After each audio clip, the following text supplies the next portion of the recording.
ওই তিনজন ছাত্রীকে জিজ্ঞাসাবাদ চলছে ইতিমধ্যেই কিন্তু পুলিশের তরফে। দক্ষিণেশ্বরে বন্ধুকুন কাণ্ডে প্রশ্নের মুখে কিন্তু এবার তিনজন ছাত্রীকে জিজ্ঞাসাবাদ পুলিশের।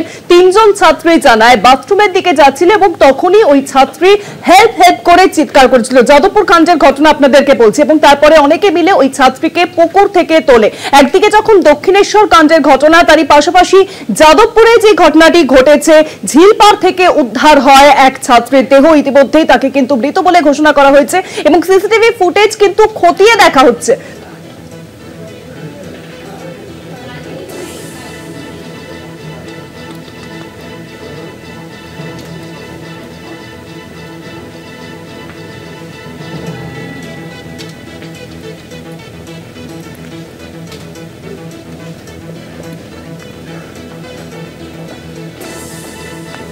আরো জানাবেন নিউজরুম থেকে সঙ্গে রয়েছেন প্রতিনিধি রিয়া মাঝি। রিয়া, অর্থাৎ যে ঘটনাটি ঘটেছে যাদবপুরে, সেখানে সেই ছাত্রী একা ছিল এবং তারপরে ঝিলপাড় থেকে তার দেহ উদ্ধার হয়। এখন জানা যাচ্ছে যে সেই মহিলা, সেই ছাত্রী তখন নাকি হেল্প হেল্প বলে চিৎকারও করেছিল, তারপরেও কে হেল্প করতে গেল না?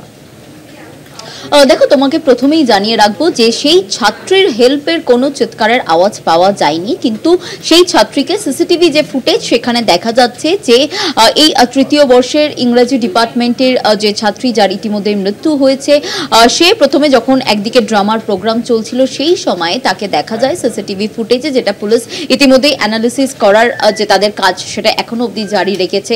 যেখানে দেখা যাচ্ছে যে সেই ছাত্রী প্রথমে একাই যায় সেই ওয়াশরুমের দিকে।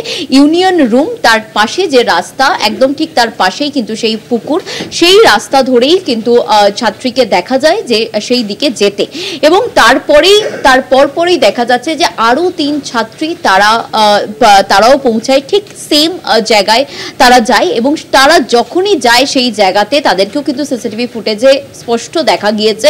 এবং তারা যাওয়ার পরে সেখান থেকে তারা চিৎকার করে, তারা সাহায্যের জন্য চিৎকার করে এবং তারপরেই আশেপাশে যারা ছিলেন তারা সেখানে পৌঁছায় এবং কোনো রকমে সেই ছাত্রী যে কিনা পড়ে গিয়েছিল নিচে। এবং জানিয়ে রাখবো যে দর্শকদের জন্য যে জায়গাটা থেকে, যে প্লেস অফ অকারেন্স যেখান থেকে পড়ে গিয়েছিল সেই ছাত্রী, সেই জায়গাটা কিন্তু অনেকটা বেশি হাইট ছিল। প্রায় তার যদি ফুটে হিসেব করা হয় প্রায় 6 ফিট অব্দি কিন্তু হাইট ছিল যেখান থেকে তরুণী পড়ে গিয়েছিল। তবে এই যে গোটা পুকুরটা, সেখানে রেলিং দিয়ে ঘেরা থাকলেও কিন্তু যেই জায়গাটা থেকে সেই ছাত্রী পড়ে গিয়েছিল সেইটুকু জায়গায় কিন্তু রেলিং দিয়ে ঘেরা ছিল না এবং সেখানেই বাথরুম রয়েছে।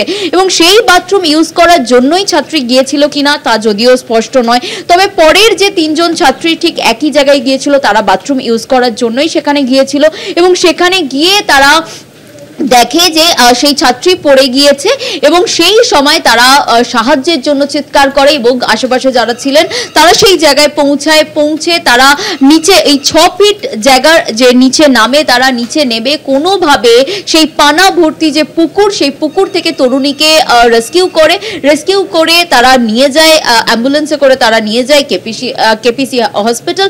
সেখানেই কিন্তু তাকে মৃত বলে ঘোষণা করে। তবে এই যে পুরো যাবতীয় যে ঘটনাটি ঘটেছে, এই ঘটনার সময় পুলিশ কিন্তু কোনো বিষয়টাই জানতো না, কারণ যাদবপুর ইউনিভার্সিটির ভিতরে সেখানে কোনো পুলিশ কিওস্ক নেই, তার পাশেও কোনো পুলিশের কোনো পুলিশ সেখানেও থাকে না, কারণ যাদবপুর ইউনিভার্সিটির স্টুডেন্টরা তারা কিন্তু যেমন ভিতরে সিসিটিভি লাগাতে তারা দেয় না, কারণ তারা বলে এটা তাদের সেকেন্ড হোম, তাদেরকে ফ্রিলি ছাড়তে হবে।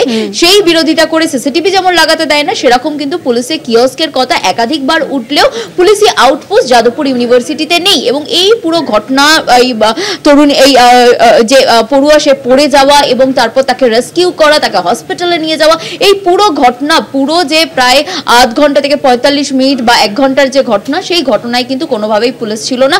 পুলিশ পুরো বিষয়টাই জেনেছে কেপিসির থেকে, যখন কেপিসি পুলিশকে যখন পুরো বিষয়টা জানায় রাত 11টার সময়। এবং এই পুরো যে সার্বিক বিষয়টা, যেটা এই মুহূর্তে আমি ব্রিফ করলাম, সেটা কিন্তু পুরোটাই সিসিটিভিতে দেখা গিয়েছে এবং পুলিশ অনুমান করছে পিএম রিপোর্ট হাতে পাওয়ার পর যে এইটা শুধুমাত্রই একটি অ্যাক্সিডেন্টাল ডেথ, পড়ে গিয়েই তার মৃত্যু হয়েছে এবং জলে ডুবেই মৃত্যু হয়েছে, সেটাও কিন্তু কার্যত স্পষ্ট হয়ে গিয়েছে সেই সিসিটিভি ফুটেজ থেকে। অনেক ধন্যবাদ রিয়া। নিউজরুম থেকে সরাসরি ছিলেন প্রতিনিধি রিয়া মাঝি। অর্থাৎ যাদবপুরে যে ছাত্রীর মৃত্যুর ঘটনা ঘটে এবং পোস্টমর্টম রিপোর্টের পর কিন্তু স্পষ্টত তা প্রমাণ হয়ে গেছে যে অনামিকা মণ্ডল তৃতীয় বর্ষের ছাত্রী, ইংরেজি বিভাগের সেই ছাত্রীর কিন্তু শুধুই এটা অ্যাক্সিডেন্টাল, কারণ এর মধ্যে আর কোনো কিছু নেই। কারণ সে ঝিল পারে ছিল এবং তারপরেই ঝিল পারে সে ঝাঁপ দেয় বা কোনোভাবে সে পড়ে যায় এবং যার জেরেই কিন্তু এই মৃত্যু ঘটে। যদিও সেই সময় সে নাকি হেল্প বলে চিৎকার করে, যদিও সেই হেল্পের কথা কেউ কিন্তু শুনতে পায়নি।